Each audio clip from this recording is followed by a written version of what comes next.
Yeah, it obviously gave us a lot of confidence. I mean, we'd been speaking a lot before that series, just in terms of how competitive we want to be. And the last game was pretty close to what we want to be doing. Just touch on Sekando's form as well. He's been making headlines around the world with his batting performances. I mean, how much confidence does that give you as a team to see a player in that form? And is it something the other batters are looking at to try and be inspired by what he's done?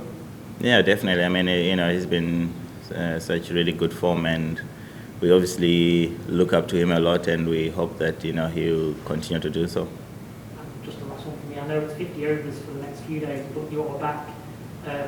Zimbabwe are back for the T20s in a few weeks' time. How useful could these matches be for those players that will be back in terms of just getting a flavour for a bit of Australian conditions and things like that, and just getting used to playing over here? Yeah, massive. I think, like you said, it's first time in Australia for a whole lot of guys, and they'll be looking to soak in the conditions as much as we can, and certainly keeping an eye on that T20 World Cup in a few weeks' time. For a lot of Australian fans that will have never watched Zimbabwe play, who should they be watching out for tomorrow and during the series? Obviously, Raza has been making a lot of headlines, so he's one of our top guys, and a few youngsters to watch out for. Obviously, Wesley Madere has been doing well as well. Tony Munyonga, Brad Evans got a fifer in the last one-day game against India, so he's also a very bright prospect.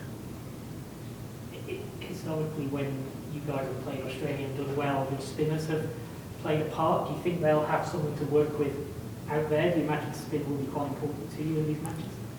I imagine it will be. Obviously, practicing in the nets yesterday, the wickets did a little bit with the spin as well. So it will be interesting to see what the actual wickets out in the middle do. But spin is always going to be a big part of our setup as well. Have you only had one full training session since getting here? Yeah, we had one good training yesterday, and just a bit of topping up today as well. But yeah, we had a good session yesterday. Hard to turn around that quickly. Yeah, for sure. I mean, I think that's kind of what professional cricket is. At this point in time, we don't have a lot of time to get used to the conditions. So, in the couple of sessions that we have now, we just have to try and get the most of it. You'll just get over the jet lag by the time it's all. Yeah. I'm pretty sure we'll be all good by tomorrow. A few sleepy heads on the bus yesterday, after training, going back to the hotel. So, yeah. Do you know what your 11 will be tomorrow, or are you still waiting to call until tomorrow? Yeah, we'll still wait until tomorrow.